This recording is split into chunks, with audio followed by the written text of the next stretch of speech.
Hello everyone, today I'll be interviewing the director of The Things You Kill. Hello, everybody. My name is Alireza Khatami, and as Aria mentioned, I'm the writer and director of The Things You Kill. Yes, I'm very happy to be interviewing you today. I just managed to watch the film and I was very happy to see the film because I was very impressed. The Things You Kill is a very special film because in the first kind of half we think that this film is a very classic realist film in the likes of Ali, Asghar Farhadi and Ali Asghari. But it takes a kind of twist that plays with toxic masculinity. And it was very interesting to you portray where the two characters, Ali and Reza, which is also coincidentally your name, or not so coincidentally your name, that they flip roles. How did this come by, this choice in plotline? Nothing is a coincidence in that film. So there's something there.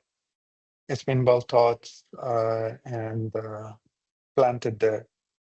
How this came about was that I'm a cinephile at heart, and I love to make a dent at the body of cinema. I like to take it to places that others haven't taken.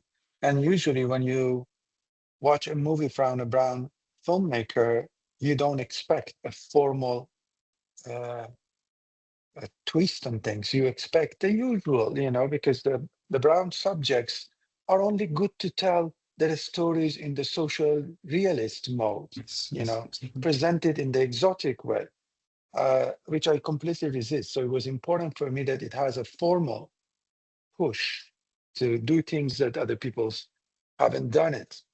In history of cinema, usually when we speak of double ganger, A imagines B.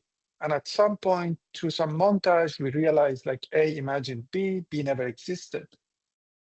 A good example would be Fight Club, that Edward Norton imagines Brad Pitt never existed. And I wanted to give agency yes, I to understand. to the violent side. And my argument is that that exists as much as the oppressed side, and actually can create immense destruction.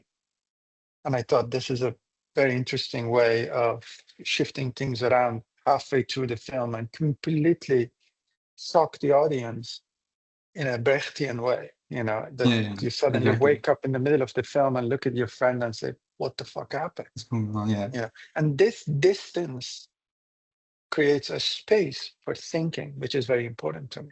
I don't like movies as a product for consuming, for consumption. Yeah. It's a platform, a way of thinking about the world. I wanted to zoom in a little bit on some formal aspects and direction Yeah. choices.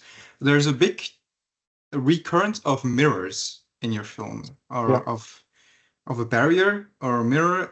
There's the one big scene or shot that I was very impressed by, where Ali kills Reza and Ali takes over again to be the main man, and we kind of follow him through a mirror. And as he looks in the mirror, he realizes back he's this more sensitive, effeminate, more soft going way of being himself instead of the more violent, more oppressionate persona Mhm. of Reza.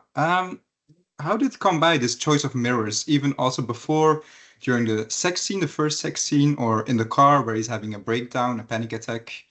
I would like to know more about this choice of mirrors. Uh, we are not able to see ourselves. We are always seen by the other. So we have no idea of who we are. And mirror is the only chance of seeing a reflection of ourselves, which is kind of um, flipped. It's not a true reflection. This movie is a negotiation with the self. Mhm. And it was important that formally I bring that negotiation into the game. And mirror was a great opportunity to use it as a gate. And this movie, by the way, is designed to be watched twice or three times at least. So you mentioned about the scene that we come out of the mirror, but there is a scene that we go into the mirror, Oh, yeah, you right. know. Maybe I didn't So spot it. Yeah, yeah. So I'm sure if you rewatch it, you realize that much of the film happens inside the mirror. yeah. You I know, see. so the moment that he kills, we come out of the mirror, but there is a moment that we go inside the mirror at the beginning of the film. Hmm. So mirror is an opportunity to look at ourselves and negotiate with ourselves, you know. Yeah, I totally get what you mean. And also towards the end of the film, we have the closing of the film, and where we hear a knocking on the door a couple times. The first time it's his Mhm. dad that was supposedly kidnapped and killed or disappeared, and again at the second time we hear a knock. Can you tell us more about coming to this type of closure of the film and what it means? What, because to me it felt like a reminder of how trauma kind of always sticks with us even though we try to repel it. I mean, in the psychoanalysis term, they call it the return of the repressed. Yeah, It always comes back and it always comes to haunt you, yeah, you know. And example, the very dark history of Belgium, yeah. right? Uh, one of the most infamous criminals of the history was King Leopold II. It's a statue stands in Brussels today. In celebration, the guy killed more than 10 million people for pure benefits, mutilate people. And you guys pass by it every day as if nothing has happened. And you think you're going to get away with it? There is a day that someone is coming to knock your door in Yeah, the middle of the night and wake you up. There is hell coming, you know? So that knock is there. And yeah, my suggestion is that don't sleep. Open the door, wait for it to come, you know? yeah. In my story, Ali thinks, now I did what I did. I went through it and it's over. It's not over. This movie is like a prelogue to a zombie movie. I see. This Yeah. is the beginning of the story, not the end of the story for Ali. You know, the movie is just a prelogue, in my opinion. We haven't started the film. The film starts with the second knocking, which is the true knocking, you I know, see. and everybody has that day coming. We all have somebody coming and knocking our door.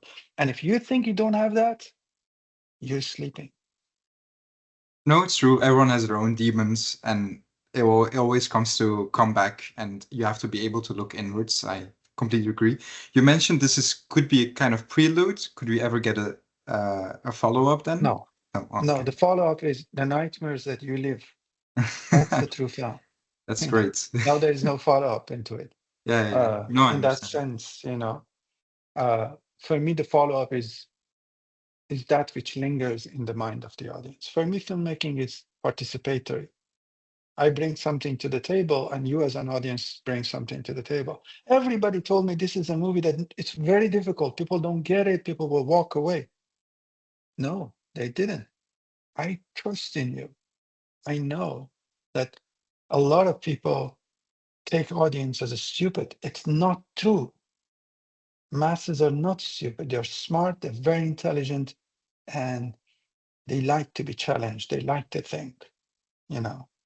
And I take the audience in esteem. I respect their intelligence, and I think the second film will be made in their mind.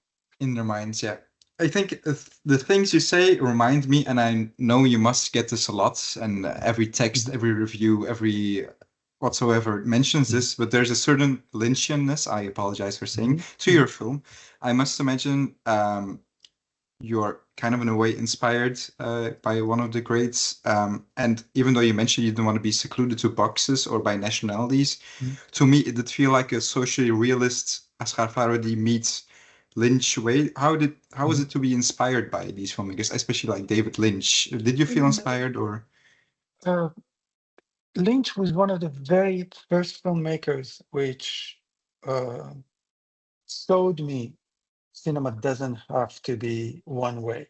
Yeah, You can break the rules and be very demanding, you know.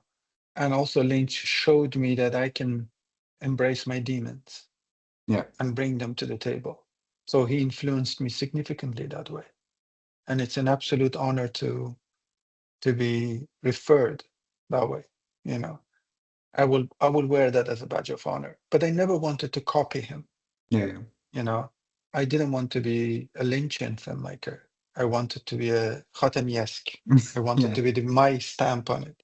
yeah, And I think I waited long enough before I commit to a film that it's in my own way, in a humble way, has some originality into it, yeah. inspired by Lynch, drawing from the social realist traditions of Iran and Italy, but put my own touch to it. You know, I see. it's Yeah. my first film, which actually won MOOOV 2018, I think. Somebody wrote, if Abbas Kiarostami took ecstasy, would make that. And now somebody wrote, if Lynch would be sober, would make the things you kill. I see. Yeah, Uh, yeah, yeah. I would wear it like a badge of Yeah, it's a honor, as I compliment. said. It's absolutely, absolutely an honor. And we lost him recently. Yeah, He was a legendary filmmaker. I will be honored as well. So it's a compliment from me too, even if I compare. I know it's not Absolutely. fun to be compared, Yeah. but it's a great legend. Lastly, Yeah. and then we arrive to the end of our interview already, which goes by so quickly. We mentioned the social realist films, Lynch, etc. So, but is there a film that you go in your head? Oh, this would people surprise people that I'm a fan of, or it's totally different from the current stream that we've mentioned. I don't know if people will be surprised or not, but there are few filmmakers that I'm in awe of them, of course. They taught me a lot. They showed me the Mhm. way, you know, I learned from them. And some of them are very, very slow filmmakers. You know, like Uzo is a huge, huge influence for me.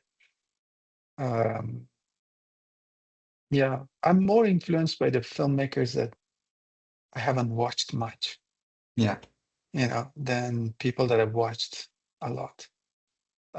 Because if I'm intimidated by a filmmaker, by a film, I stop it right there. I don't want to learn what the exact dynamic is. I don't want to dissect this beauty too much.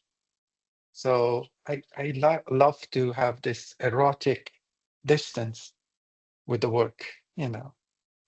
Um, and a lot of novelists have taught me about cinema, but probably something that might surprise people is that uh, Persian classic poets have had the most influence on my cinema. yeah, I see. Yeah, because it's driven away So from the whole filmmaking aspect. yeah, Yeah, yeah, they are master of dialogues and pace and editing and going deep and going personal.